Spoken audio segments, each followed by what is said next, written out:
Hi there, I'm Dr. Lon Schiffbauer, and today we're asking the question, what is a business transaction? So you do these transactions all the time, so it should be pretty easy to define, right? But is it really? Well, to kind of explore this idea, I'd like to start off by telling you a story. So I've lived in my home now for 20 years, and back when our neighbors first moved in, Sherilyn and Josh and their girls and so forth, they were our next door neighbors. And back then, Bella, their oldest daughter, was a teeny tiny little thing. Anyway, one day I hear this knock at the door, and so I go to the door, and Bella is there. Tiny little cute girl. And she's saying, "Hey, my mom wants to know if we can borrow an egg." Well, of course you can borrow an egg. So I go off to the refrigerator, give her an egg, and we're good. Now, okay, I know they said borrow an egg, but you and I both know that when somebody's borrowing an egg or borrowing a cup of sugar or borrowing a cup of milk, they're really saying, "Can I have an egg? Can I have the sugar? Can I have the milk?" So in my mind, the egg was gone. I didn't even think about it until like a few days later, I hear another knock. And I open the door, and there's cute little Bella, and she's holding an egg, and she says, "Here's your egg back. Thank you for letting us borrow it." And I'm like, okay, cool. I had totally forgotten about the egg. It's just an egg, right? Well, here's the thing. This goes on for weeks. I mean, every once in a while, knock at the door. "Can we borrow an egg?" "You bet." And then another knock at the door. "Here's your egg back." All right. Until one day I get a knock at the door, and I open the door, and there's Bella with this great big plate of cookies. And she says, "Thank you very much for letting us borrow your eggs. Here's a plate of cookies." And I'm like, awesome. So let me ask you this. Was that a business transaction? Borrowing eggs and getting cookies and so forth?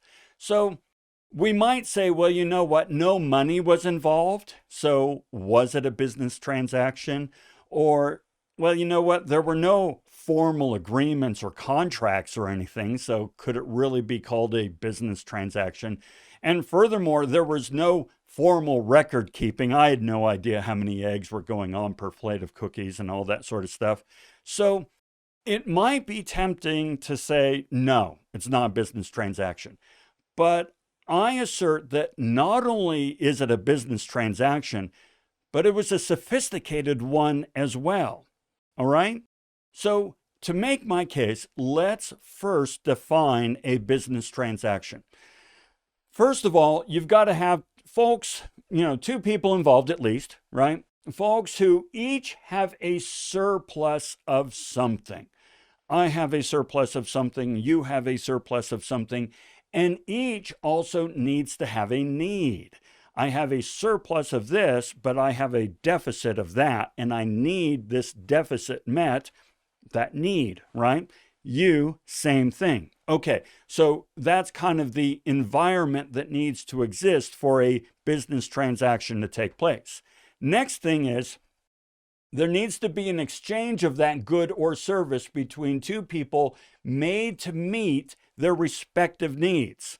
All right, so to put that in English, all right, I have a whole bunch of this, but I need this. You have a whole bunch of that, but you need that. So let's trade. All right, so now my need is met and your need is met, and we're all good.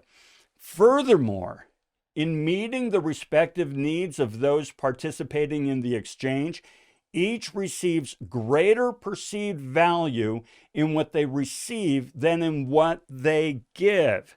Okay, this is key. Here's the idea. I have a surplus of something. Now, that doesn't mean that the surplus is worthless to me, but because I have a surplus, it's not meeting a need. So it's not as valuable to me as this thing that I need over here, right? And you're in the same situation. You have a surplus, which has value, but you don't need it like you need this need met. Okay, So when we trade, I perceive that thing which I'm receiving as greater value than that thing which I'm giving, and you're doing the same thing. So we are trading items or we are trading services, but the value in those items and services is not intrinsic to the item or service itself. It is determined by the perception of the person giving and receiving that item. That's kind of the definition. Well, let's explore this in terms of our story on the borrowing of eggs. And let's talk about what do I mean by sophisticated, okay? Well, first of all, what does Cheryl Lynn, Bella's mother, all right, what does Cheryl Lynn get out of this exchange? Well, first of all, reduced need for storage space. Now, you might be like, okay, Lon, hold on, it's just the refrigerator, right? Well, no, a refrigerator is a finite amount of storage space. And when you're raising a family, you know that, well, refrigerators can get pretty full.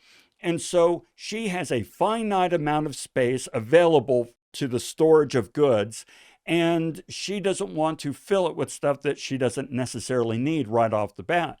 Now, you might say, okay, refrigerator, fine, but go ahead and scale this up to a warehouse. All right, one little egg may not take up a lot of space, but if you scale this to a warehouse and you're talking about boxes and boxes of goods, all of a sudden, that warehouse, which is costing you money, rent or so forth, that space that those goods are taking up, that's valuable space. Okay. She also has reduced investment costs. All right. Eggs cost money. So anytime she is spending money on an egg, that is money she can't spend somewhere else. And furthermore, it's not like you can go to the store and buy just one egg. You need to buy a dozen at least or more, right? So she actually has to spend a fair amount of money and take up a lot of storage space in her refrigerator to get one egg. Now, all of this brings us to just-in-time inventory. Again, if we scale this up to a mega corporation, all of a sudden, these become really valuable assets for her. So just-in-time inventory management means working closely with suppliers, in this case, I'm the supplier, so that raw materials arrive just as production is scheduled to begin, no sooner and no later. The idea is to have the bare minimum amount of inventory on hand to meet demand. And just-in-time inventory is a splendid example of a really good lean process. So this is pretty sophisticated on her part. Okay, so this is what she's getting out of the transaction. But what is it costing me? Well, all it really costs me is opportunity cost. Now, you know the definition of opportunity cost. It's the potential value of whatever one chooses not to pursue in the interest of pursuing something else. So because I have lent an egg, I no longer have the opportunity to invest that egg in something else, such as a one-egg omelet or something like that. But since I have an abundance of eggs, that opportunity cost for me is really low. I mean, imperceptible. So it's giving her a great deal of value and yet costing me very little. All right, but what do I get out of this? Well, I get goodwill. It's good to have good, solid relationships with your neighbors. It's, trust me, you want to get on well with your neighbors. And so I get goodwill. And no, goodwill is a real valuable asset commodity. I don't know what to call it, but trust me, you can trade on goodwill. Furthermore, I get some level of guarantee of reciprocation. So if I ever need to borrow a tool from Josh, her husband, or if I need help doing something or another, well, it's pretty much guaranteed they're going to say yes because I'm the supplier of eggs, right? I've been doing you a solid all this time, so I can feel free about asking for help or asking to borrow something in return. And well, you know what? That is a real asset to a company. Furthermore, I get interest payments, and that's what the plate of cookies are. Those are an interest payment. A plate of cookies, that's a singular. That's what the plate of cookies is. It's an interest payment. So yes, we're borrowing an egg and returning it all those times and so forth. So in terms of eggs, I'm at a net zero. I'm fine. However, because it cost me opportunity, the payback for that opportunity cost is in a plate of cookies. So, yeah, pretty sophisticated. So, yes, just borrowing eggs from a neighbor and so forth, absolutely, this is a business transaction. Now, again, no money was involved. This was all on barter. And you might be tempted to say, well, barter's kind of a thing of the past, or it's done in small, relationships. Maybe it's trading something at school, or maybe going on Craigslist and trading something, or trading something with a neighbor. But in fact, barter is much larger than that, much larger. So if you stick around, the next video will talk a lot about how barter is really the key driver to the lives we live today, not money. All right? So until we talk again, have a fantastic day.